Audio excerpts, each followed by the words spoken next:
Selamat datang kembali di channel Metamorfosa. Tempat kita belajar bersama seputar kerajaan sorga dan kebenarannya dalam kehidupan sehari-hari. Sebelum kita lanjut, silahkan teman-teman like, subscribe dan bagikan agar semakin banyak orang yang gemar belajar. Terima kasih.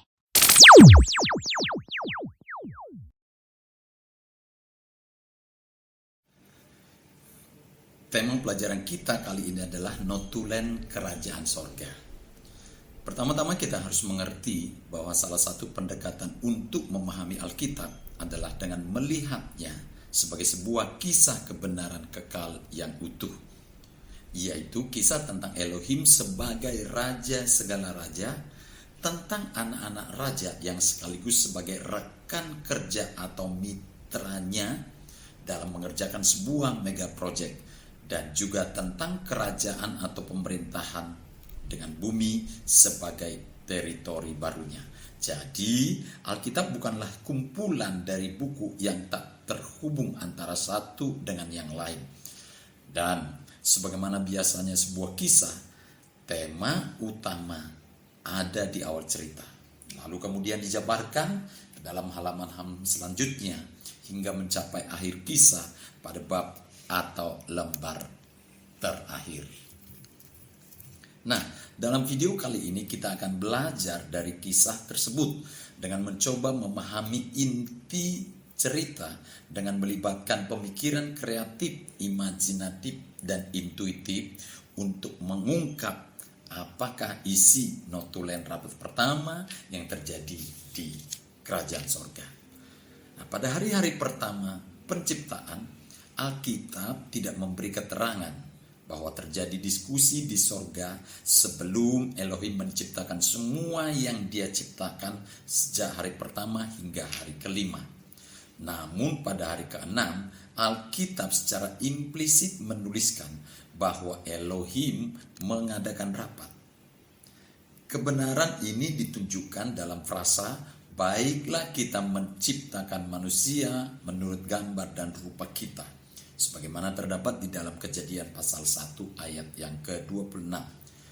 Nah, ini menarik. Ternyata mereka mendiskusikan tentang mahkota ciptaan, yaitu manusia. Diskusi itu juga berisi tentang nasib bumi beserta dengan segala isinya. Lalu siapa yang mengikuti rapat tersebut? Ya, tentu saja Bapa, Putra atau Yesus Kristus eksistensi pra-inkarnasinya dan Roh Kudus. Sebagai pengingat, tolong bisa disimak video pembelajaran sebelumnya, terutama video Trinitas dan mengapa Elohim menciptakan waktu. Dalam video kita kali ini, kita akan mencoba mempelajari apa isi pertemuan Elohim di sorga. Sekali lagi, ini sangat penting karena notulen ini menyingkap tujuan dan nasib sesungguhnya umat manusia di bumi. Namun, yang menjadi titik berat kita adalah menyingkap kasih dan kepedulian Tuhan yang sempurna atas manusia sepanjang sejarah. Mari kita langsung mulai saja. Pertama sekali, Bapa membuka pertemuan dengan berkata, "Kita akan memperluas wilayah kerajaan kita hingga ke satu teritori baru yang berbeda dengan teritori kerajaan kita saat ini, di mana kita berada saat ini. Wilayah baru tersebut ialah bumi yang kita telah ciptakan pada hari pertama." Putra dan Roh Kudus berkata, "Kami menyimak," sambil mereka mengangguk tanda setuju dan merasa bersemangat. Lalu kemudian Bapa melanjutkan, "Agar semua budaya, hukum, dan gaya hidup kita di sorga ini, di kerajaan kita saat ini, diperluas dan diberlakukan di wilayah teritori baru tersebut, maka kita akan menjadikan manusia. Manusia tersebut akan menjadi rekan sekerja dan sekaligus ahli waris kita. Nah, tugas mereka adalah menguasai dan mengelola bumi yang telah kita ciptakan, serta menjadikan bumi tersebut sama seperti sorga, karena bumi itu menjadi koloni kita." Anak berkata, "Berarti manusia yang akan kita ciptakan itu harus diberi tubuh fisik juga." agar kompatibel dengan bumi. Karena bumi yang kita ciptakan juga bersikap fisik, bukan? Bapak menjawab, ya, itu benar sekali. Itulah persisnya akan kita lakukan. Kita akan menjadikan manusia, membangunnya dari debu tanah. Roh Kudus, saya mencatat dengan cermat. Lalu Bapak melanjutkan, sebagai rekan sekerja, mereka kita jadikan segambar dan serupa dengan kita. Artinya, secara natur dan karakter, mereka sama dengan kita. Seperti halnya kita, mereka juga memiliki kuasa berupa kehendak bebas atau free will. Mereka tentu saja beda total dari binatang yang telah kita ciptakan. Tidak ada satupun yang sepadan dengan mereka. Dan mereka juga bukan robot yang tidak memiliki kehendak, tidak memiliki inisiatif, tidak memiliki perasaan, etika, dan standar moral. Intinya adalah manusia yang akan kita jadikan itu tidak ada padanannya dari semua binatang yang telah kita ciptakan. Sebaliknya, sebagaimana mereka kita anugerahi kecerdasan, inisiatif, standar kebenaran, dan standar moral, serta etika yang sempurna di dalam diri mereka. Mereka akan kita lengkapi dengan potensi yang tanpa batas, agar mereka mampu berkarya, nyaris sama dengan kita. Bahkan dengan kuasa, kehendak bebas yang kita beri kepada mereka, mereka juga berpotensi untuk memberontak kepada kita. Jadi, karunia terhebat yang kita anugerahkan kepada mereka adalah willpower atau kehendak bebas. Ya, benar. Itu logis bahwa dengan natur dan karakter yang sama dengan kita, maka hal terburuk yang tidak bisa dibendung adalah suatu saat mereka pasti memberontak kepada kita. Tapi tentu saja dengan potensi intelektual yang kita sematkan kepada mereka, mereka juga akan menciptakan banyak teknologi yang hebat, yang secara perlahan membuat bumi menjadi sangat berbeda dengan pada waktu pertama sekali kita menciptakan. Dan akhirnya pada satu titik waktu, bumi itu pun akan menjadi sangat rusak.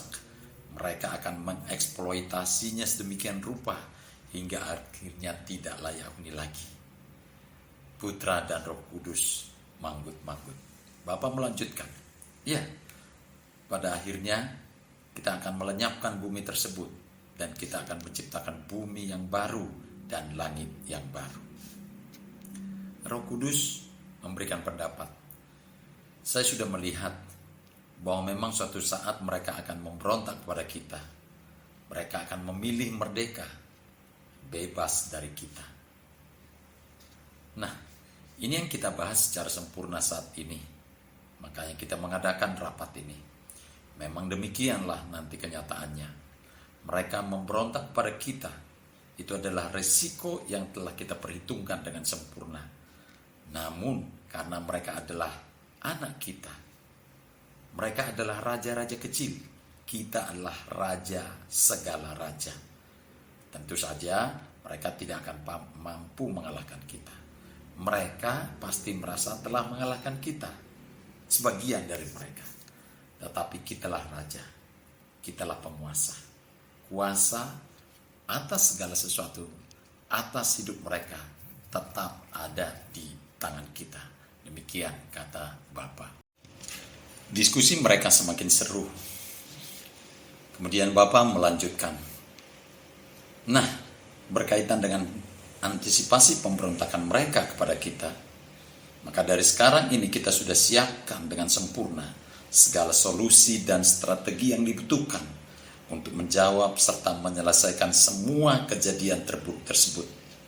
Sehingga rencana dan tujuan kekal kita, yaitu menjadikan bumi sebagai koloni kita melalui manusia tersebut, melalui anak-anak kita itu. Apa yang telah kita rencanakan, tujuan kita pasti terlaksana dengan sempurna. Inilah yang akan kita lakukan. Pertama, kita awali dengan membangun tubuh bagi manusia tersebut. Tubuhnya kita bangun dari bahan dasar debu bumi. Lalu ke dalam tubuh manusia tersebut kita tempatkan roh kita tiupkan roh kita, sehingga manusia itu menjadi makhluk yang hidup. Jadi yang menghidupkan dan mengendalikan tubuh mereka sehingga mereka layak menjadi perwakilan kita di bumi, menjadi mitra kerja kita di bumi, yang mengendalikannya adalah roh kita. Namun mereka harus melakukannya dengan ketulusan dan dengan kehendak bebas, bukan dengan terpaksa. Kita bisa membaca ini dari Alkitab dalam 1 Korintus pasal 6 ayat ke-19, terjemahan baru saya akan bacakan untuk kita. Atau tidak tahukah kamu bahwa tubuhmu adalah bait Roh Kudus yang diam di dalam kamu, Roh Kudus yang diperoleh dari Elohim, dan bahwa kamu bukan milik kamu sendiri. Kedua, kita memberi jiwa kepada mereka sebagai penghubung antara tubuh mereka dengan roh yang kita telah taruh di dalam diri mereka. Jiwa inilah yang menjadi semacam interface atau antarmuka antara kerajaan kita, kerajaan sorga, dengan bumi di mana mereka tinggal. Jiwa inilah yang memegang kuasa kehendak bebas. Apakah mereka memilih taat kepada kita atau memberontak kepada kita. Nah, rekan-rekan metamorfosa, hal ini kita bisa baca di dalam Yesaya pasal 18 ayat yang keempat. Dalam terjemahan baru saya baca, sungguh semua jiwa aku punya, baik jiwa ayah maupun jiwa anak, aku punya. Dan orang yang berbuat dosa, itu yang harus mati. Bapa melanjutkan. Ketiga, seperti tadi kita sudah singgung di awal, sudah pasti mereka akan memberontak kepada kita. Berawal dari rayuan setan yang merasuki nurani mereka di Taman Eden. Untuk itu maka putralah yang turun ke bumi. Secara fisik, putra lahir dari seorang perawan yang bernama Maria nanti. Dan namamu disebut Yesus Kristus. Kamu akan dipanggil Yesus Kristus nanti di bumi. Yesus Kristuslah yang datang ke bumi untuk merisap atau merekonsiliasi atau mengembalikan mereka yang sudah terhilang itu, yang memberontak kepada kita itu kembalikan lagi ke rancangan awal kita. Namun memang dengan kehendak bebas tadi, pastilah tidak semua manusia yang telah kita bentuk, yang telah ciptakan itu bersedia kembali kepada kita. Akan banyak di antara mereka yang secara sengaja mengeraskan hati, tetap memilih mengikuti nafsu mereka, dan mereka menjadi antikris. Nah, ini terdapat di dalam Roma pasal 1 ayat 28 sampai dengan 32, terjemahan baru saya akan baca. Dan karena mereka tidak merasa perlu untuk mengakui Elohim, maka Elohim menyerahkan mereka kepada pikiran-pikiran yang terkutuk, sehingga mereka melakukan apa yang tidak pantas, penuh dengan rupa-rupa kelaliman, kejahatan, keserakahan, dan kebusukan, penuh dengan dengki, pembunuhan, perselisihan, tipu muslihat, dan kefasikan. Mereka adalah pengumpat, pemfitnah, pembenci Elohim, kurang ajar, congkak, sombong, pandai dalam kejahatan, tidak taat kepada orang tua, tidak berakal budi, tidak setia, tidak penyayang, tidak mengenal belas kasihan. Sebab walaupun mereka mengetahui tuntutan hukum Elohim, yaitu bahwa setiap orang yang melakukan hal-hal demikian patut dihukum mati, mereka bukan saja melakukannya sendiri, tetapi mereka juga setuju dengan mereka yang melakukannya. Lalu kemudian di dalam rapat tersebut, Putra atau Yesus Kristus berkata, siap, saya siap untuk turun ke bumi. Untuk mewujudkan tugas tersebut, tentu saja Bapa akan menyediakan tubuh bagiku, agar saya legal secara hukum untuk melaksanakan misi ini di bumi. Karena kita harus sempurna dalam semua tindakan kita. Saya tidak akan bisa melaksanakan misi penyelamatan ini misi riset ini tanpa memiliki tubuh fisik. Dan Roh Kudus berkata, semua ini saya catat di dalam kitab kehidupan. Nah, tentang Sang Putra yang kemudian turun ke bumi dan mengambil rupa menjadi manusia, kita bisa lihat di dalam Ibrani pasal 10 ayat 5 dan 7 dalam terjemahan baru saya baca. Karena itu, ketika ia, yaitu putra, masuk ke dunia, ia berkata, korban dan persembahan tidak engkau kehendaki, tetapi engkau telah menyediakan tubuh bagiku. Lalu aku berkata, sungguh aku datang. Dalam gulungan kitab ada tertulis tentang aku, untuk melakukan kehendak-Mu, ya Bapakku. Lalu Bapa melanjutkan, karena manusia ahli waris kita itu memang terdiri atas roh, jiwa, dan tubuh, maka sebagai manusia, hidup mereka atau nyawa mereka ada pada darahnya. Nanti mereka akan mencatatnya di dalam kitab Imamat pasal 17 ayat 14. Nah, di dalam Alkitab kita ada tertulis itu. Isinya sebagai berikut dalam terjemahan baru. Karena darah itulah nyawa segala makhluk. Sebab itu aku telah berfirman kepada orang Israel, darah makhluk apapun janganlah kamu makan, karena darah itulah nyawa segala makhluk. Setiap orang yang memakannya harus dilenyapkan. Bapak melanjutkan, oleh sebab itu, untuk menebus jiwa mereka dari maut dan mengembalikan mereka ke posisi semula sebagai ahli waris kita, Putra harus rela mengorbankan darah-Mu sebagai tebusan sekaligus pendamaian antara mereka dengan kita. Inilah strategi kita. Mereka harus disuci kuduskan dari semua dosanya. Darah mereka harus dibersihkan dari dosa.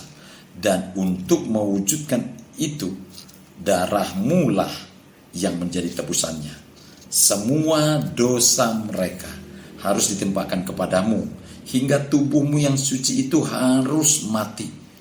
Namun pada hari yang ketiga, Engkau yang bernama Yesus Kristus di bumi akan bangkit kembali nanti dari kematian tersebut. Engkau akan mengenakan tubuh kemuliaan, tubuh yang tidak terikat dan terbatas oleh ruang dan waktu. Mereka akan secara sengaja menutup kuburmu nanti dengan batu besar, lalu memeteraikan dengan meterai kerajaan mereka, dan juga menempatkan serdadu Romawi untuk menjaganya. Namun meski bagi mereka itu sudah sempurna, kuburmu yang ditutup dengan batu besar tersebut tentu saja tak mampu menahan kebangkitanmu. Agar ahli waris kita mengerti rencana dan program kerja kita ini, maka kita harus mengajarkan serta mempraktekannya kepada mereka secara perlahan dan sistematis melalui sejarah hidup mereka nanti. Kita akan mengawali dengan memberi gambaran-gambaran simbolik, lalu melalui pekerjaan para nabi yang kita akan angkat dan menetapkan ibadah-ibadah yang mempersembahkan korban bakaran dan korban sembelihan, serta mempersembahkan darah domba dan darah lembu jantan sebagai kurban pencucian dari dosa. Sehingga melalui gambaran-gambaran ini, mereka memiliki database melalui simbol darah domba dan darah lembu tersebut hanyalah sebagai bayangan dari apa yang akan Putra kerjakan kelak. Sebab sesungguhnya darah binatang tentu saja tidaklah layak untuk mengampuni dosa dan pemberontakan mereka. Jadi kedatanganmu ke bumi nanti akan sangat jauh jaraknya antara hari pertama mereka memberontak atau berdosa, yaitu saat terjadi di Taman Eden, dengan kelahiranmu sebagai manusia dan penyalipanmu akan memakan interval waktu ribuan tahun. Itulah cara kerja kita. Semua kita persiapkan dengan sempurna. Nah, ini terdapat di dalam Imamat pasal 8 ayat 14 dan 15. Disuruhnyalah membawa lembu jantan, korban penghapus dosa. Lalu Harun dan anak-anaknya meletakkan tangannya ke atas kepala lembu jantan korban penghapus dosa itu. Lembu itu disembelih, lalu Musa mengambil darahnya. Kemudian dengan jarinya dibubuhnya lah darah itu pada tanduk-tanduk mezbah sekelilingnya. Dan dengan demikian disucikannya lah mezbah itu dari dosa. Darah selebihnya dituangkannya pada bagian bawah mezbah. Dan demikian dikuduskannya mezbah itu, dan diadakannya pendamaian baginya. Kemudian di dalam 2 Korintus pasal 5 ayat 21, di sana tertulis, Dia yang tidak mengenal dosa telah dibuatnya menjadi dosa karena kita, supaya dalam Dia kita dibenarkan oleh Elohim. Dalam Yohanes 3:16 juga dikatakan, karena begitu besar kasih Elohim akan dunia ini, sehingga Ia telah mengaruniakan anaknya yang tunggal, supaya setiap orang yang percaya kepadanya tidak binasa, melainkan beroleh hidup yang kekal. Lalu putra menjawab, saya siap mengerjakannya, demi ditegakkannya kerajaan dan kebenaran kita di bumi, dan agar anak-anak kita menjadi raja di bumi. Lalu Bapa melanjutkan, jadi putra, tugasmu di bumi adalah 1. Menyadarkan manusia bahwa mereka ada di bumi untuk mengerjakan tugas khusus, yaitu membangun, menegakkan kerajaan dan kebenaran kita di bumi, sehingga penguasa di bumi bukan ketidakpastian, bukan relativitas, dan bukan kerajaan kegelapan. Yang kedua, mengajarkan kepada mereka Injil kerajaan surga, bukan mengajarkan berita lain apapun.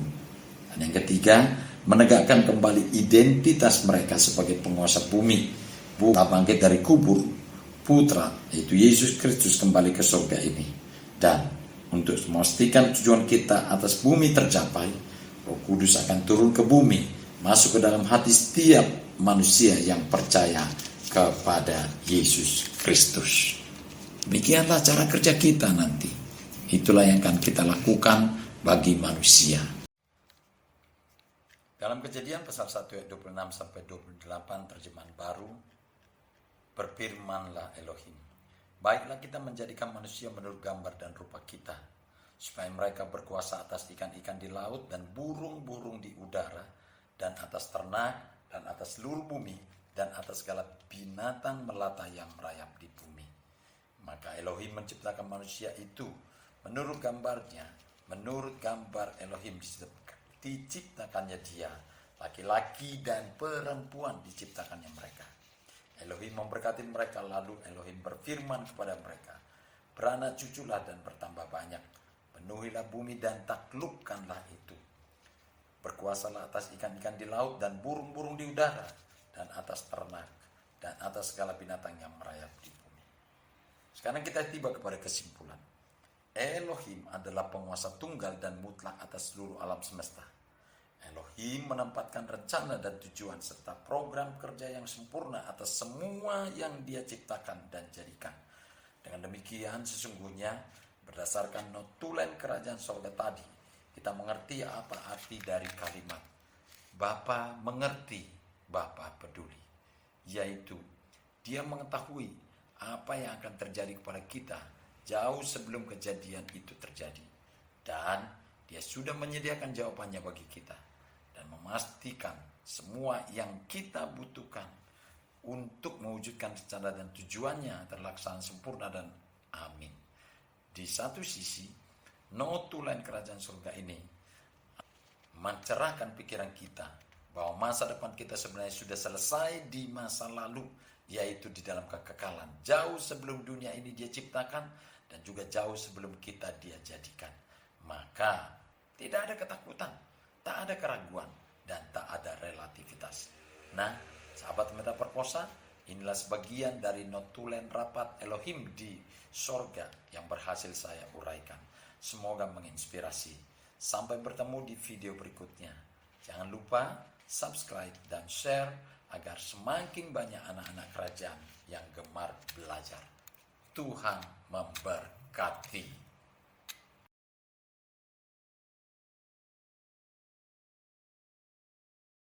Subscribe, komen dan share, agar semakin banyak orang yang suka belajar